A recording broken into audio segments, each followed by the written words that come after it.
Germany will once again become a dominant military force in Europe, and that events will cause 10 nations or kingdoms in Europe to give their power over to a German-led military and economic colossus that the scripture calls the beast.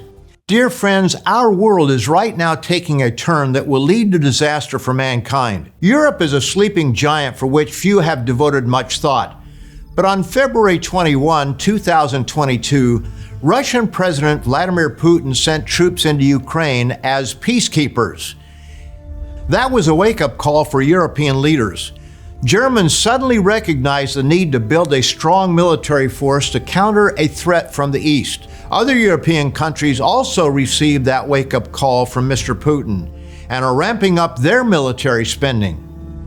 The election of United States President Donald Trump was a second wake-up call for Europeans to look to themselves for their defense. Declaring the U.S. indifferent to this continent's fate, Friedrich Merz questioned the future of NATO and demanded Europe boost its own defenses quickly. Politico later reported, shortly after his victory, Merz began proclaiming a radically different creed, one fit for an alarming new reality in which U.S. President Donald Trump's America could no longer be relied on to protect Europe, and could even act to harm it. If Europeans were shocked into reality by the Trump administration regarding the defense of the continent, they were no less stunned and offended by the level and scope of tariffs announced on April 2nd. But it's not Europeans only who view America as a threat. Countries are ready to work with reliable trade partners in Europe, European Commission President Ursula von der Leyen told Politico. In a more and more unpredictable global environment, countries are lining up to work with us, the Commission President said, without naming Trump or the U.S. In recent weeks, she has spoken to leaders from Iceland, New Zealand, Malaysia, the Philippines, Canada, India, and the United Arab Emirates, who are looking for strong, reliable partners. Germany and Europe are poised to become both an economic and military superpower on the world scene. Revelation points to 10 nations or leaders giving their power over to a charismatic leader it calls the beast. And Daniel describes these nations as being a fragile mixture of iron and ceramic clay, not naturally binding together.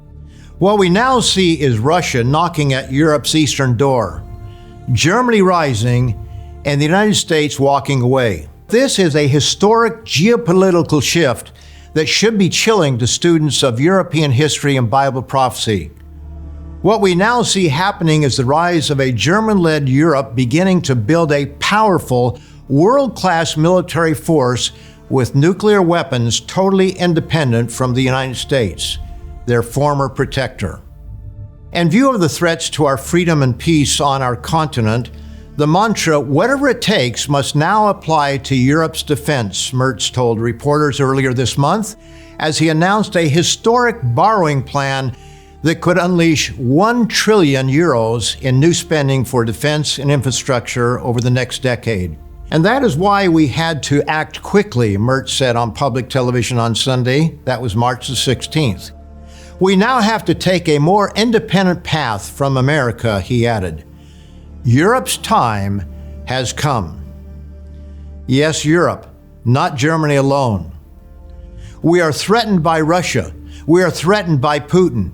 We have to do whatever is needed to deter that, General Carsten Brewer says.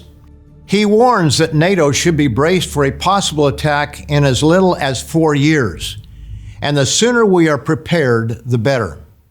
The military awakening of Europe, and especially in Germany, is no small matter. As it tells us in Isaiah, the 10th chapter, the modern-day descendants of ancient Assyria is indeed God's rod of punishment. Woe to Assyria, the rod of my anger, and the staff in whose hand is my indignation. I will send him against an ungodly nation, and against the people of my wrath I will give him charge, to seize the spoil, to take the prey, and to tread them down like the mire of the streets. Yet he does not mean so, nor does his heart think so, but it is in his heart to destroy and cut off not a few nations. This great nation is destined to once again shake the world, but it will not do it alone. The Bible shows a crisis, a charismatic leader, a miracle-working religious figure, and 10 nations or leaders will combine to use this military might in a manner that no one currently intends. But Bible prophecy explains that this beast power will do far more than defend Europe against a Russian attack.